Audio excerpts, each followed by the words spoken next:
ഏകാന്തതയും ഒറ്റപ്പെടലും, ഈ രണ്ടിൻ്റെ നടുവിലായിരിക്കുന്നവരാണ് ഇന്നത്തെ സന്ദേശം. ഈ ഏകാന്തത ഒരുവനെ സംബന്ധിച്ച്, പത്മോസിന്റെ ദ്വീപിലായിരുന്നവനെ സംബന്ധിച്ചാണ്. ആ ബൈബിളിൻ്റെ അകത്ത് ആ ഒരു ആളെ നമുക്ക് ഈ ഏകാന്തതയിൽ ഇരിക്കുന്നവനെ ജോയിൻ ചെയ്യാം. നീ അടുത്ത് ഒറ്റപ്പെടൽ, അത് നമ്മുടെ സ്വപ്നക്കാരനായിരിക്കുന്ന യോസേഫിനെ നമുക്ക് നോക്കാം. കാര്യം അവൻ ആ വീട്ടിൽ നിന്ന് അവരുടെ സഹോദരന്മാരിൽ നിന്ന് തള്ളപ്പെട്ടവനാണ് യോസേഫ്. നമ്മൾ ബൈബിൾ വായിക്കുന്നവരാണെങ്കിൽ നമുക്ക് ഉൽപ്പത്തി 37-ാം അധ്യായത്തിൽ അത് വായിച്ചു വരുമ്പോൾ കൃത്യമായി നമുക്ക് അത് കാണാൻ പറ്റുന്നുണ്ട്. പക്ഷേ എങ്കിലും അവൻ ഒറ്റപ്പെടുന്നവനായിരുന്നു എന്നാണ് ബൈബിളിൽ കാണുന്നത്. ഒറ്റപ്പെട്ടവന് ഇന്ന് തന്നെ ഒറ്റപ്പെട്ടവനും ഏകാന്തതയിലായിരിക്കുന്നവരാ എന്നെ കേൾക്കുന്നതിന് നിങ്ങളോട് ദൈവത്തിൽ നിന്ന് സംസാരിക്കാനുള്ളത്.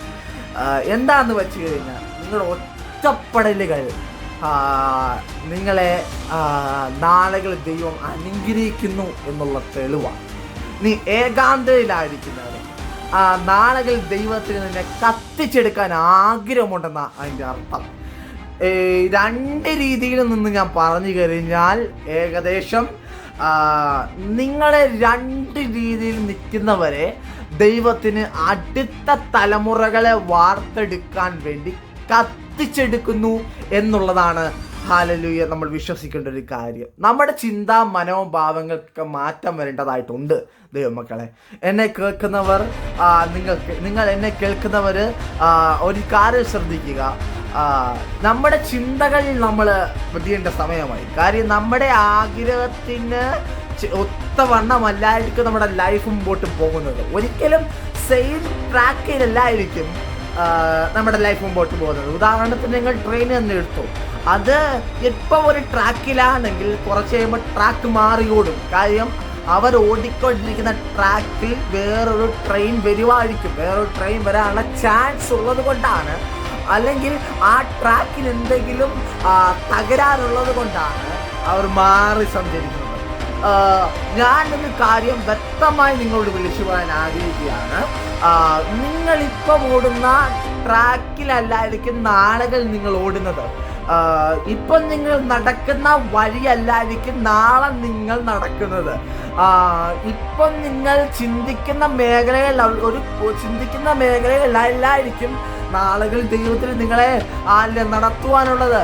ദൈവത്തിൻ്റെ പ്ലാനുകളിലും പദ്ധതികൾക്കും അനുസരിച്ച് നടക്കുന്ന ഓരോ വ്യക്തി ജീവിതങ്ങളും അവരുടെ ജീവിതത്തിൻ്റെ അകത്ത് അവർ തോറ്റുപോകുന്ന സാഹചര്യങ്ങൾ വരുമ്പോഴൊക്കെ അവരെ ബലപ്പെടുത്തി നിർത്തുന്നത് ഈ സംഭവമാണ്. അവർ ഏകാന്തയുടെ നടുവിലും ഒറ്റപ്പെടലിന്റെ നടുവിലും കയറി വന്നവരാണ്. അതവർ ചിന്തിച്ചു കഴിയുമ്പോൾ അവർ അകത്തിരിക്കുന്ന അഭിഷേകം ഒന്നുകൂടെ കത്തപ്പെടാൻ തുടങ്ങും. എന്നെ കേൾക്കുന്ന വ്യക്തിജീവിതങ്ങളെ, തലമുറകളെ, നിങ്ങളൊരു കാര്യം വ്യക്തമായും യാഥാർത്ഥ്യമായും ചിന്തിക്കുക. ഹല്ലേലൂയ, ഞാൻ എന്തിനാണ് ഒറ്റപ്പെട്ടത്? ഞാൻ എങ്ങനെയാണ് ഏകാന്തതയിലായിപ്പോയത്? ഈ രണ്ട് കാര്യങ്ങൾ നിങ്ങൾ ചിന്തിക്കേണ്ടതായിട്ടുണ്ട്. ഞാൻ എന്തുകൊണ്ട് ഒറ്റപ്പെട്ടു? ദൈവമേ, ഞാൻ ഒറ്റപ്പെട്ടത് എന്നെ നീ അനുഗ്രഹിക്കാനാണോ? ഹല്ലേലൂയ, ഞാൻ ഒറ്റപ്പെട്ടത് എന്നെ നീ മാനിക്കാനാണോ? ഹല്ലേലൂയ, ഞാൻ ഒറ്റപ്പെട്ടത് എന്നെ തള്ളിയവരുടെ മുമ്പിൽ മാനിച്ച് നടത്താനാണോ?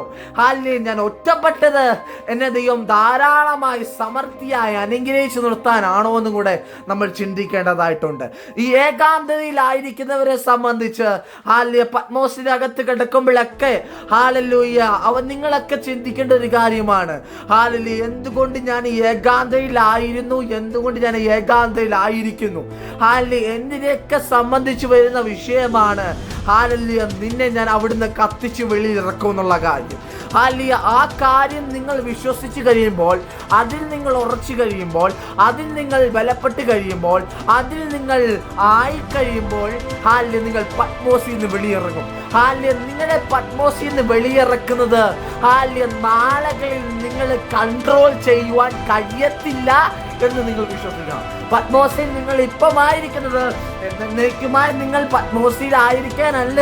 പത്മോസിനെ നീ തലതിരുത്തി എഴുതണം. പത്മോസിന്റെ ചരിത്രങ്ങളെ തിരുത്തി എഴുതണം. പത്മോസ് ഇന്ന് പത്മോസ് ഇന്നലകളിൽ ശിക്ഷിക്കപ്പെടുന്ന ഒരു സ്ഥലമായിരിക്കും. കുറ്റവാളികളെ കൊണ്ടിടുന്ന ഒരു സ്ഥലമായിരുന്നു ഇന്നലകളിൽ. പക്ഷെ ഇന്ന് നീ വന്നോടെ പത്മോസിന്റെ ചരിത്രത്തെ നീ തിരുത്തിയെഴുതുകയാ. എന്ന് വെച്ചാൽ ചുരുക്കാൻ പറഞ്ഞാൽ നിങ്ങളുടെ ഏകാന്തതകളെ നിങ്ങൾ തിരുത്തിയെഴുതുക. ഈ ഏകാന്തത എന്തുകൊണ്ടും നല്ലതാണ്.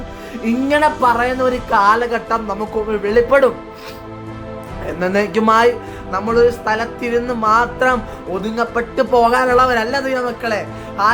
നമ്മളൊരു സ്ഥലത്ത് ഇപ്പൊ ഹാപ്പിയാണ്, കുറച്ച് കഴിയുമ്പോൾ ഒരു ചെറിയ പ്രശ്നങ്ങളോ ചെറിയ ബുദ്ധിമുട്ടുകളോ ഒക്കെ വരുമ്പോൾ ഈ ഒറ്റപ്പെടയും ഏകാന്തതയൊക്കെ വരുന്നത് നീ ഒരു സ്ഥലത്തിരുന്നത് മാത്രം മതി. നീ ഒരു സ്ഥലത്തിരുന്നാൽ മാത്രം പോരാ.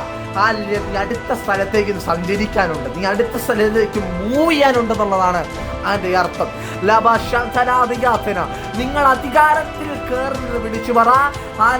നിങ്ങളെ തോൽപ്പിക്കാൻ വരുന്ന പിശാചിന്റെ സൈന്യത്തോട് പറ, ഈ ഏകാന്തതയും ഈ ഒറ്റപ്പെടലും ഒരു കാരണവശാലും എന്നെ നിനക്ക് കൺട്രോൾ ചെയ്യാൻ പറ്റാനുള്ള ഒരു ടൂളല്ല.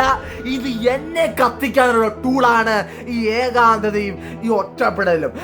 നിങ്ങൾ വീട്ടിൽ നിന്ന് ഒറ്റപ്പെടൽ അനുഭവിക്കുന്നു, നിങ്ങൾ വീട്ടിൽ നിന്ന് ഏകാന്തത അനുഭവിക്കുന്നു, നിങ്ങൾ വീട്ടിൽ നിന്ന് തള്ളപ്പെടുന്നു, നിങ്ങൾ വീട്ടിൽ നിന്ന് ഒറ്റപ്പെടുന്നു, നിങ്ങളുടെ വീട്ടിൽ നിന്ന് സഹോദരന്മാർ ഇന്ന് ഏകാന്തത അനുഭവിക്കുന്നു. ഇത് ഒക്കെ നടുവിലും അധികാരത്തിൽ നിങ്ങൾ വിളിച്ചു പറയേണ്ട ഒരു കാര്യം, പിശാചേ, ഇത് എന്നെ തോൽപ്പിക്കാനുള്ള ടൂളല്ല, ഇത് എന്നെ കത്തിക്കാനുള്ള ടൂളാണ്.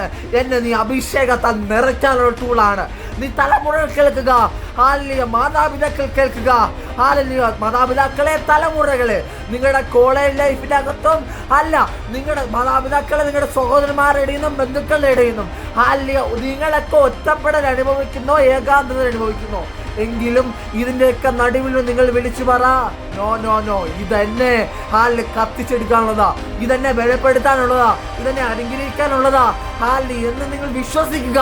നിങ്ങൾ അത് വിശ്വസിക്കുമ്പോൾ ഒരു കാര്യം 100% വിളിച്ചു പറയാം, നിങ്ങളെ കുറിച്ച് പിശാച് എഴുതി വെച്ച ചരിത്രങ്ങളെ അവൻ തിരുത്തിയെഴുതും. നിങ്ങൾ തന്നെ തിരുത്തിയെഴുതും. ഹല്ലേലൂയ. പിശാച് നിങ്ങളെ കുറിച്ച് ചിന്തിച്ചു വെച്ചിരുന്ന മനോഭാവങ്ങളെ നിങ്ങൾ തലകീഴെ മറിച്ചു കളയും. പിശാച് നിങ്ങളെ കുറിച്ച് ആഗ്രഹിച്ചു വെച്ചതെല്ലാം നിങ്ങൾ മായിച്ചു കളയും. ആ നിമിഷം നിങ്ങൾ ഇത് മനസ്സിലാക്കുക. നിങ്ങൾ ഇതിൽ ബലപ്പെടുക, ഇതിൽ ഉറക്കുക. ആമേൻ.